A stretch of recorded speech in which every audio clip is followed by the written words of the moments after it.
साईं बाबा प्रतिदिन मस्जिद में दिया जलाते थे।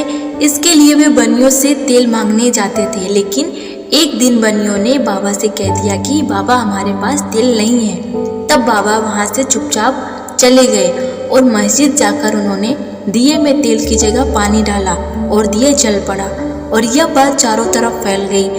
तब वहां के बनिए उनके सामने आए और उनसे माफी मांगी, तो बाबा ने उन्हें माफ कर दिया और उनसे कहा कि अब कभी झूठ मत बोलना। सेकंड स्टोरी में बाबा का भक्त एक बार बहुत दूर से अपनी पत्नी को लेकर बाबा के दर्शन के लिए आया और जब वह जाने लगा तो जोरों से बारिश होने लगी। तब उनका भक्त परेशान होने लगा। तब बाबा ने उनकी परेशानी को देखकर कहा, हे मालिक, बारिश को रोक दो, और बारिश रुक गई। थर्ड स्टोरी में जब मालसा पति के यहाँ पुत्र हुआ तो वे उसे बाबा के पास लेकर आए उसका नामकरण करने के लिए। कहने लगे, बाबा ने उस पुत्र को देखकर महालसा पति से कहा कि इसके साथ अधिक आसक्ति मत रखो, सिर्फ 25 वर्ष तक ही इसका ध्यान रखो, इतना ही बहुत है। ये बात महालसा पति को तब समझ में आई जब उनके पुत्र का 25 वर्ष की आयु में देहांत हो गया और फिर 1922 में भगत महालसा पति का देहांत हो गया। चौथी स्टोरी में एक बार गांव के एक व्यक्ति की एक बेटी अचानक खेलते हुए वहां के कुएं में गिर गई। लोगों को लगा कि वह डूब रही है। सब वहां दौड़कर गए और देखा कि वह हवा में लटकी हुई है और अदृश्य शक्ति उसे पकड़े हुए है।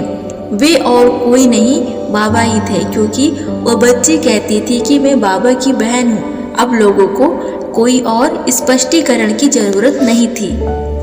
फिफ्थ स्टोरी में एक डॉक्टर अपने साईं भक्त मित्र के साथ शिरडी पधारे। उन्होंने मित्र से कहा कि तुम भी दर्शन करने जाओ। मैं नहीं जाऊंगा, क्योंकि मैं श्री राम के अलावा किसी के समक्ष नहीं झुकता हूँ, खासकर किसी यौवन के समक्ष और भी नहीं, मस्जिद में तो कतई नहीं। मित्र ने कहा कि तुम्हें वहाँ कोई झुकने या नमन करने को कोई बाध्य नहीं करेगा, अतः मेरे साथ चलो, आनंद रहेगा। सीढ़ी पहुंची और बाबा के दर्शन हो गए, परंतु डॉक्टर को ही सबसे आगे जाते देख और बाबा की प्रथम चरण वंदना करते देख सबको बड़ा आश्चर्य हुआ। लोगों ने डॉक्टर से पूछा कि क्या हुआ। डॉक्टर ने बतलाया कि बाबा के स्थान पर उन्हें अपने प्रिय इष्टदेव श्री राम के दर्शन हुए थे और इसलिए उन्होंने नमस्कार किया। अब वे ऐसा कह ही रहे थे, तभी उन्हें साईं बाबा का रूप पुनः दिखने लगा। यह देख वे आश्चर्यचकित होकर बोले कि क्या यह स्वप्न है? ये यौवन कैसे हो सकते हैं? अरे अरे, ये तो पूर्ण योग अवतार हैं। बाद में ये डॉक्टर वहीं रुके और उन्होंने परम अनुभूति का अनुभव किया।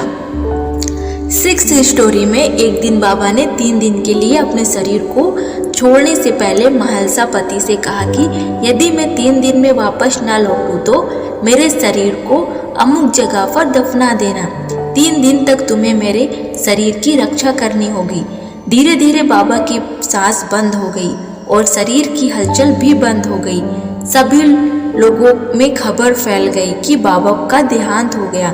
डॉक्टर ने भी जांच करके मान लिया कि बाबा शांत हो गए हैं, लेकिन महालसा पति ने सभी को बाबा से दूर रहने की सलाह दी। उन्होंने कहा कि 3 दिन तक इनके शरीर की रक्षा की जिम्मेदारी मेरी है। गांव में इसको लेकर विवाद हो गया, लेकिन महालसा पति ने बाबा के सिर को अपने गोद में रखकर 3 दिन तक जागरण किया और किसी को बाबा के पावन शरीर को हाथ भी नहीं लगाने दिया। तीसरे दिन बाद जब बाबा ने वापस शरीर धारण किया तो जैसे चमत्कार हो गया, चारों ओर हर्ष व्याप्त हो गया। 7th स्टोरी में जब बाबा का हाथ जल गया था तो भागोजी सिंधे ही उनके हाथ पर घी मलने और पट्टी लगाने का कार्य करते थे। भागोजी सिंधे कुष्ठ रोगी थे। चांदोर करजी बाबा के लिए मुंबई से एक डॉक्टर परमानंद को इलाज के लिए लेकर आए, लेकिन बाबा ने इनकार कर दिया और वे सिंधे के हाथों घी लगाकर ही ठीक हो गए। नमस्कार दोस्तों।